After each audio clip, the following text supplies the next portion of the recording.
자, 여러분에게 질문 한번 드리겠습니다. 하나님이 여러분을 부르신 이유가 뭘까요? 하나님이 여러분을 부르신 이유, 왜 불렀을까요?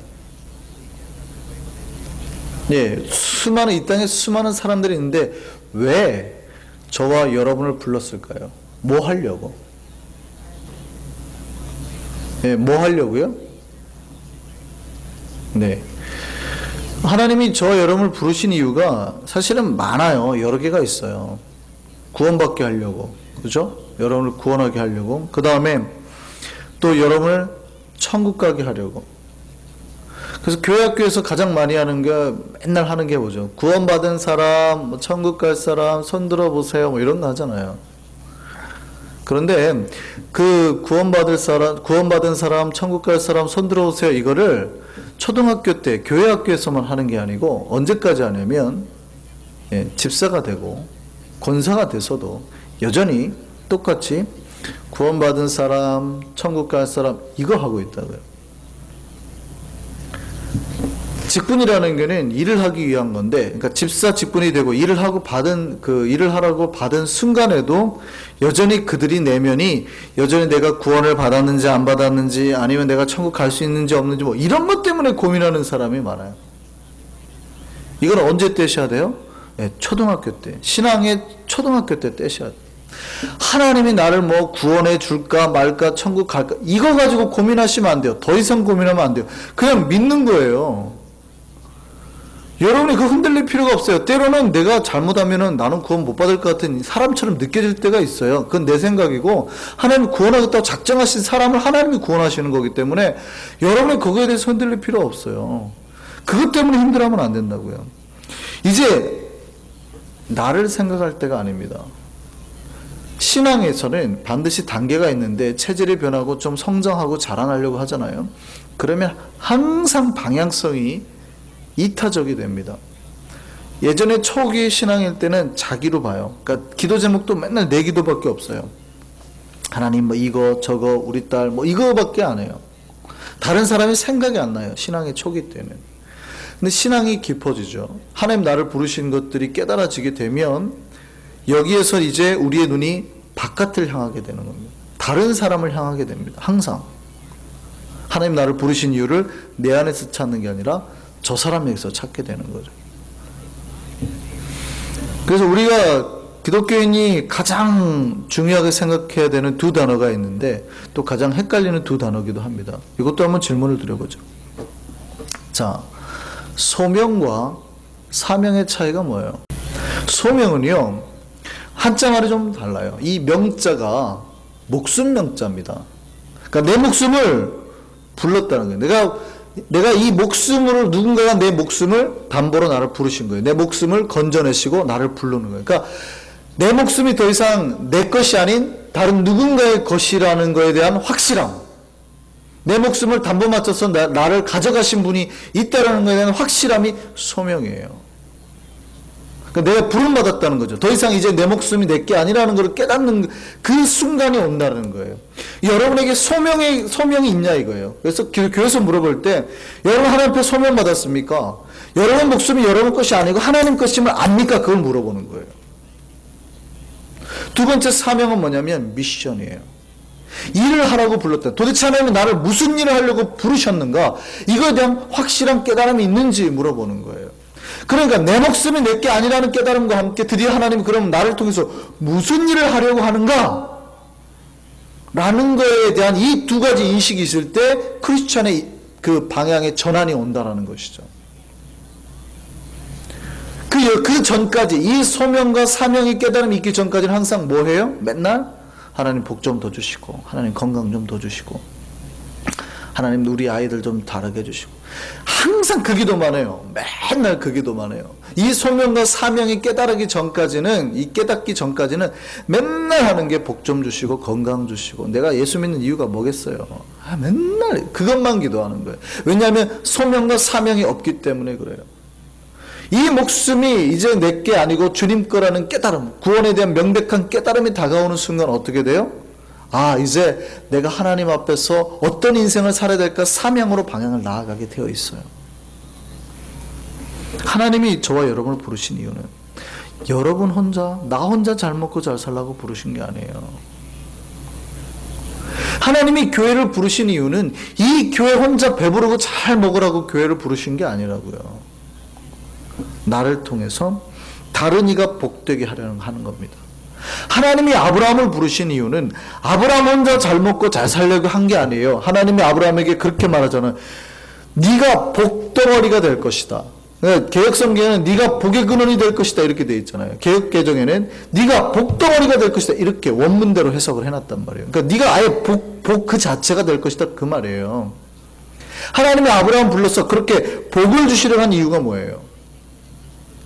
아브라함은 잘 먹고 잘 살려고요? 아니에요. 아브라함으로 말미암아 아브라함에 있는 주변 모든 민족과 나라가 잘 되게 하려고 합니다. 아브라함의 자손 대대로 자손이 잘 되게 하는 거. 아브라함의 모든 후손이 잘 되게 하려 함이에요. 하나님이 이스라엘 백성 부르신 이유가 뭐예요? 이스라엘 백성은 믿음이 좋고 이스라엘 백성이 똑똑해서 부르셨어요? 아니란 말이죠. 이스라엘 백성은 얼마나 목이 곧은 백성인지 차라리 대한민국 우리를 불렀으면 이 한민족을 불렀으면 진짜 순종 잘했을 텐데 얼마나 목이 뻣뻣한 백성인지 말이죠. 하나님이 역사가 일어나고 나타나고 불기둥 구름기둥으로 보였는데도 배악을 행한단 말이죠. 그런 하나님의 역사와 기적을 보면서도요 맨날 배신하는 민족이 유대인들이에요. 하나님이 얼마나 심각했으면 이 목이 곧은 백성을 했다고요. 목이 뻣뻣한 백성 얼마나 교만한지 하나님을 예배할 줄도 모르고 숭배할 줄도 모르는 아주 존귀심 없는 이 그런 백성이라는 뜻이에요. 교만한 백성이라는 뜻이에요. 그런데 하나님이 그럼에도 불구하고 이스라엘 백성을 부르신 이유는 뭐예요? 그들이 종교심이 있어서가 아니에요. 그들이 하나님을 잘 섬겨서가 아니에요. 우상 숭배할 때 부르셨으니까. 그 이유는 이스라엘이라는 나라를 통해서 주변 민족들에게 복음의 역사, 하나님의 영광을 드러내게 함이에요. 그런데 보세요. 하나님의 영광을 드러내고 살아야 할 사람들이 하나님의 영광을 못 드러내면 어떻게 돼요? 예, 심판, 혼나, 징계를 받는 거예요.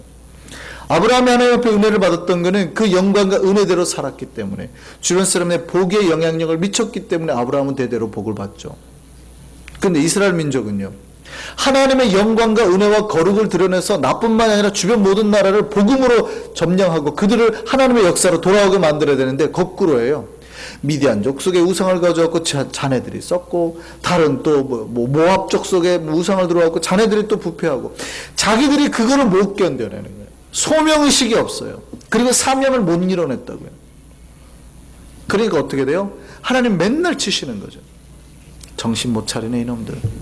내가 너희를 부르신 이유는 그냥 교만하기만 해요. 선민의식으로만 가득 차 있어요. 우리 말고는 구원받을 민족이 없어. 자기들 교만의식으로만 가득 차 있어가지고 주변 나라에 대한 인식을 못 가지는 거예요.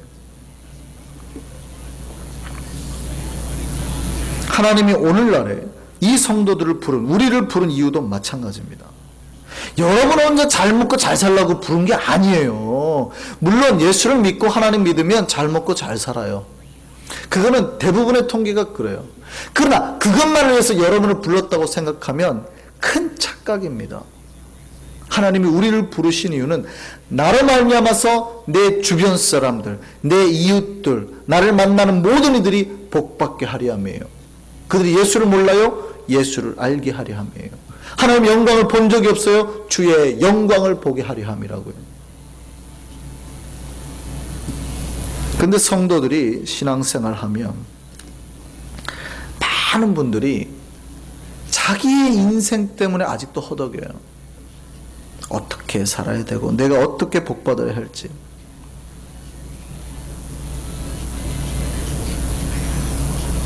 우리는 더 발전하고 변화되기를 원합니다. 우리 영혼이 더 아름다운 그 이상을 꿈꾸셔야 돼요. 하나님이 우리를 부르신 소명과 사명을 보고 날아가야 된다고. 그래서 하나님은 이 하나님의 길 가운데 서 있기를 원해요. 그래서 우리가 이 하나님의 의의 길을 행할 때마다 나 혼자 가는 게 아니라 주변 사람들을 불러서 내가 가는 이 길 가운데 같이 동행하게 만들어야 돼요. 나 혼자 가는 게 아니에요. 이 거룩한 길, 영광의 길 가운데 자꾸 다른 사람을 초청해야 돼요. 이게 시편 1편이 전하는 메시지입니다.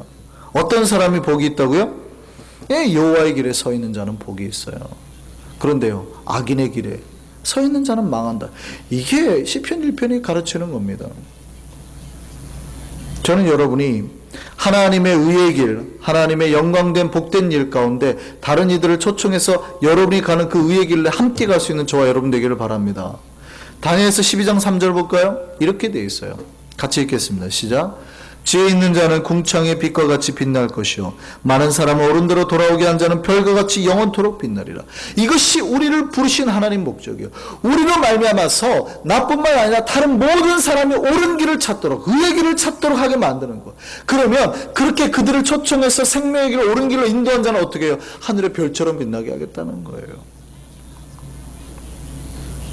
이것이 우리를 부르신 목적입니다. 많은 사람을 옳은 대로 돌아오게 하는 것, 이것이 소명 있는 자가 하는 일이라고요. 저와 여러분이 이렇게 하늘의 별처럼 빛나기를 바랍니다. 그런데 많은 사람들이 이 소명과 사명의 의식이 없어요. 우리 교회는 소명과 사명으로 똘똘 뭉치기를 바랍니다. 예를 들어서 하나님이 여러분에게 좋은 직장의 사장이 되게 하세요. 큰 직장의 사장이. 그 이유가 뭘까요? 사장으로서 군림하라고요? 우선 소명의식이 없는 사람은 사장이 되질 못합니다. 그러니까 리더가 되지 못해요. 큰 위치에 앉을 수가 없어요.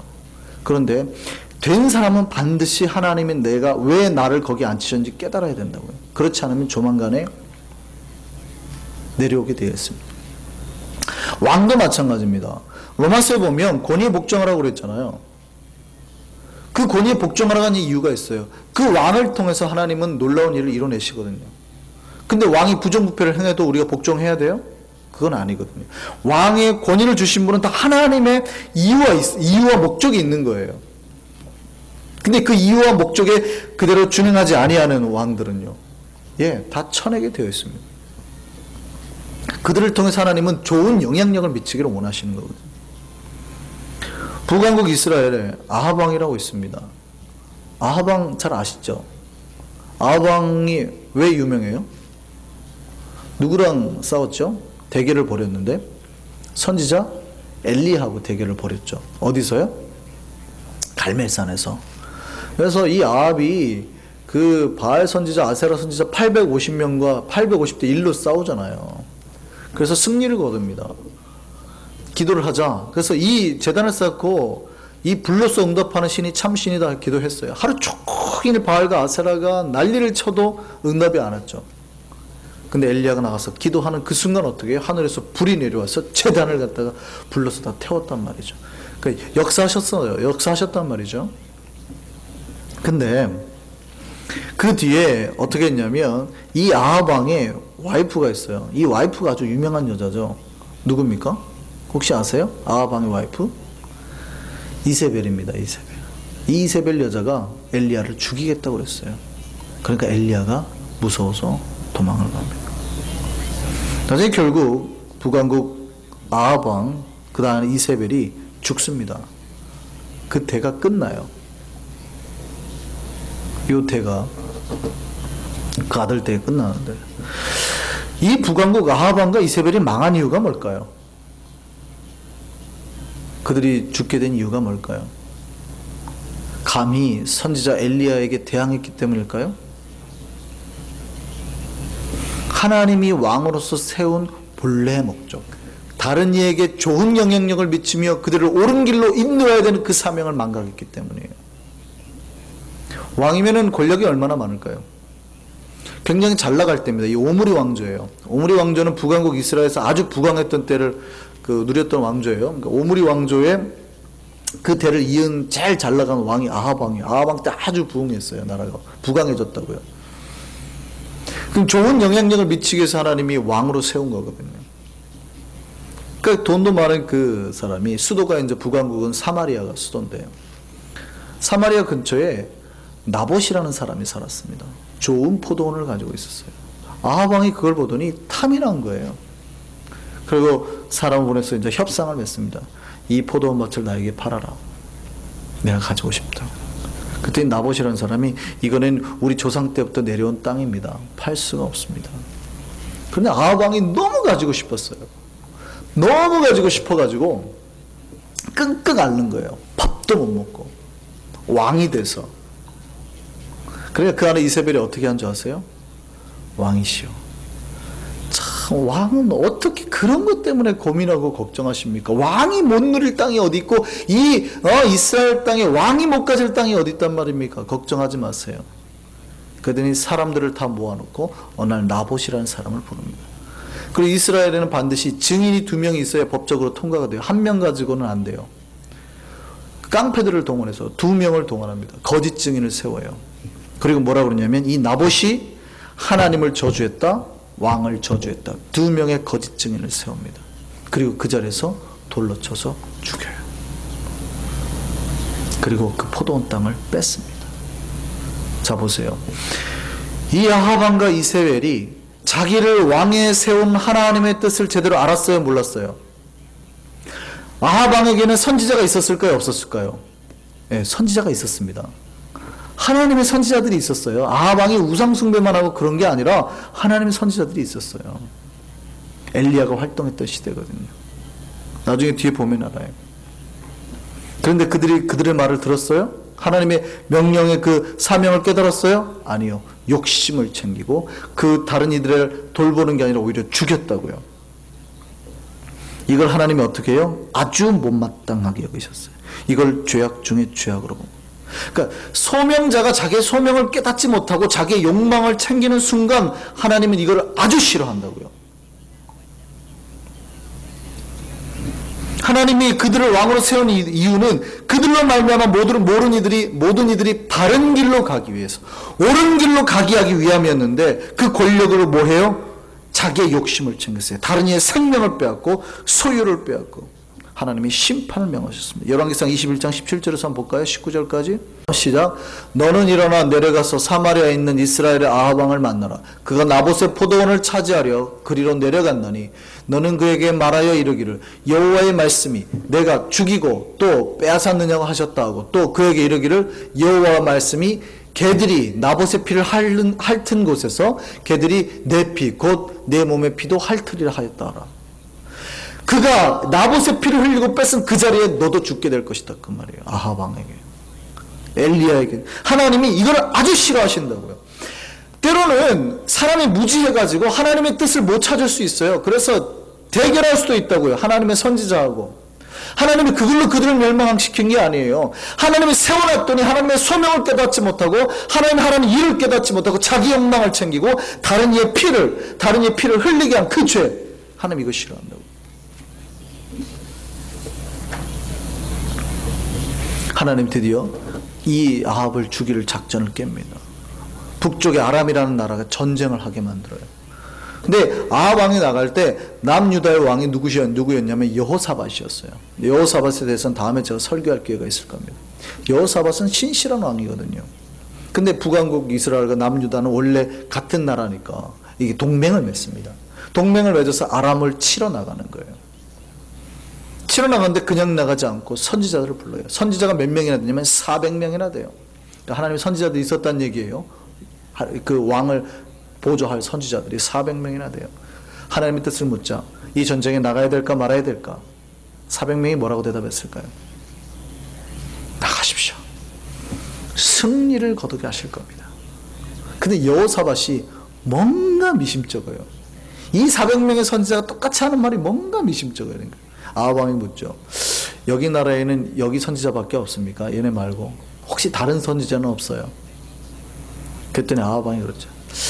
그래도 신실하다고 하나가 있는데 그 입술에서 선지자가 좋은 말이 안 나와요. 맨날 저주의 말만 퍼붓는 선지자가 하나 있습니다.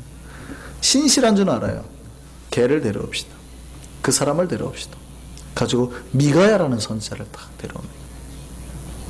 미가야라는 선지자를 딱 데려오려고 하는데 그 사이에 시드기야라는 또 거짓 선지자가 하나 나와가지고 이 철로 뿔을 만들어요. 그리고 거나하게 예언을 합니다. 왕이시여 걱정하지 마시옵소서. 나가시면 이 뿔로 적을 치듯이 승리하고 올 겁니다. 근데 미가야라는 선지자를 딱 불러와서 물어요.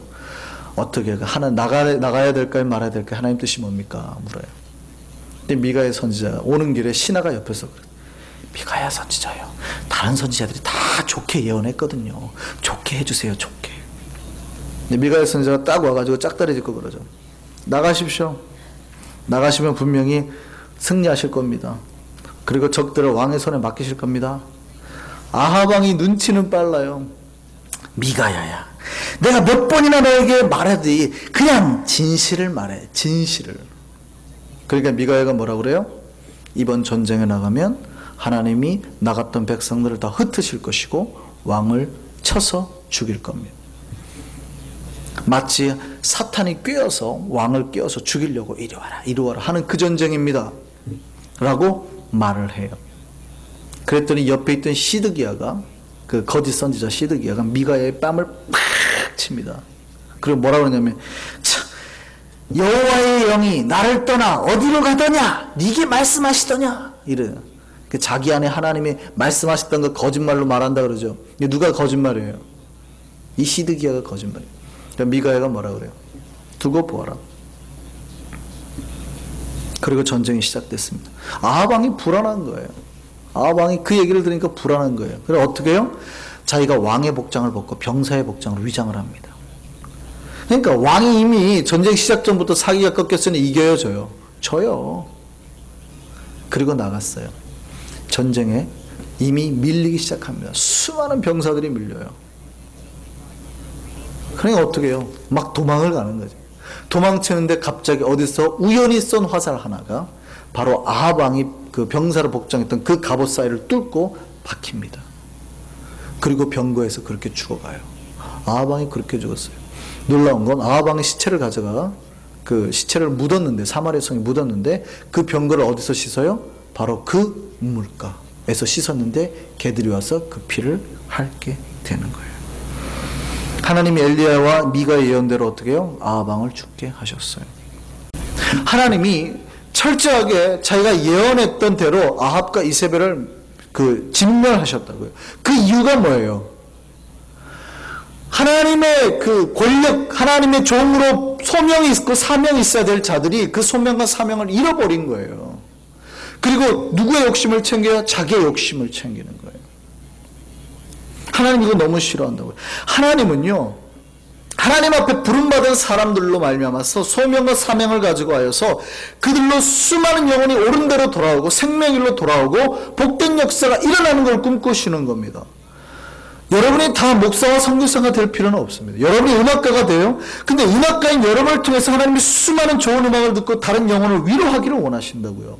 좋은 의사가 될 거예요. 괜찮아요. 수많은 사람들이 여러분의 손길을 통해서 위로와 평안함을 얻게 될 거라고요. 좋은 구두 닦기가 돼도 좋고 좋은 세탁소 사장이 돼도 좋아요. 그러나 그 좋은 구두 닦기와 세탁소 사장이 소명과 사명으로 무장된 사람이어야 된다라는 거예요. 여러분이 어떤 직업을 가지든 상관이 없는데 여러분을 통해서 하나님께서 영광 받으실 일을 꿈꾸신다는 거예요. 이것이 하나님이 우리를 부른 목적이에요. 우리를 통해서 하나님의 복이 흘러가게 하는 것, 우리를 통해서 다른 이들이 하나님을 보게 하는 것, 이것이 하나님이 우리를 부르신 목적이라는 겁니다. 그래서 저와 여러분이 그 은혜와 목적을 먼저 누려야 돼요. 어떤 사람이 복을 미칠까요? 복을 가지고 있는 사람이 복을 미치죠. 내가 복을 못 누리고 있는데 어떻게 다른 사람에게 복을 미치겠습니까? 그러니까 여러분이 항상 어디를 찾아가야 돼요?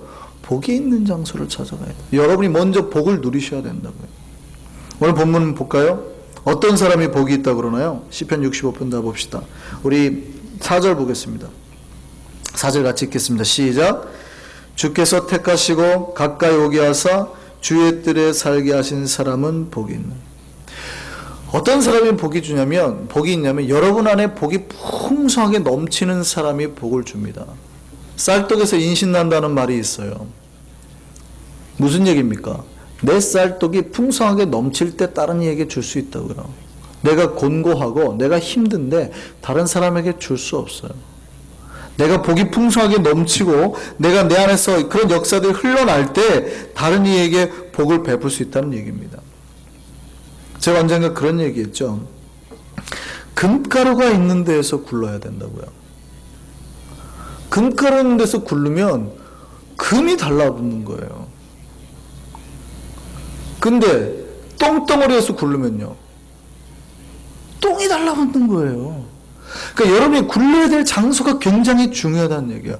여러분이 복의 장소에 그냥 앉아있기만 해도 복이 달라붙는 거예요. 여러분이 먼저 그거를 명확하게 하셔야 돼요. 죽게 가까이 하는 자가 복이 있는 겁니다. 여러분의 그 금덩어리들로 가득 채우셔야 돼요. 그리고 나가면 어떻게 돼요? 여러분에서 떨어지는 부스러기로 다른 이들을 먹여 살리는, 다른 이들을 행복하게 하는 거예요.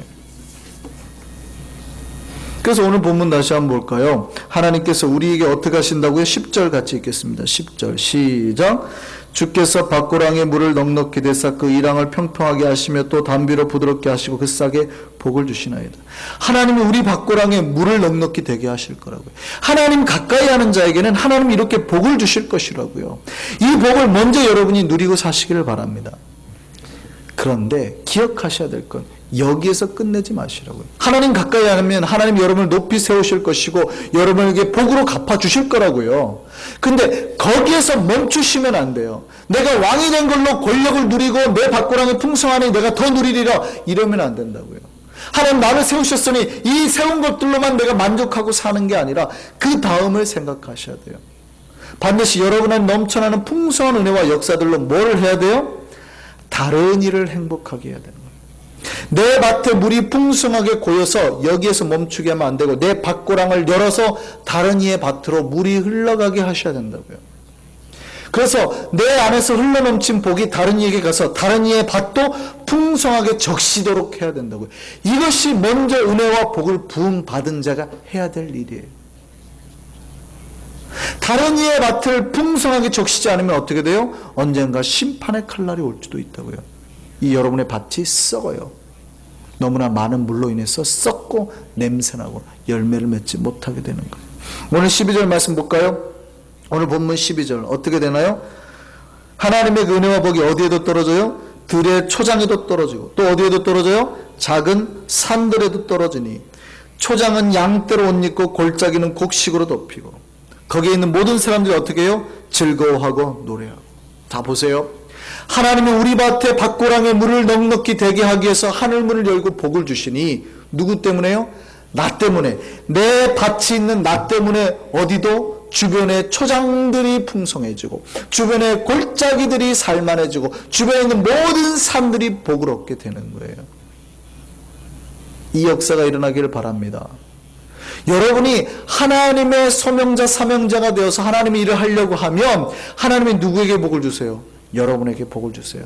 그 여러분에게 복을 주시는 걸로 말미암아 여러분 주변의 모든 사람들이 어떤 은혜를 누려요? 똑같은 하나님의 은혜를 누리게 된다고요. 그러니 여러분만 잘 사는 게 아니라 주변 모든 사람이 다 잘 되게 하는 거죠.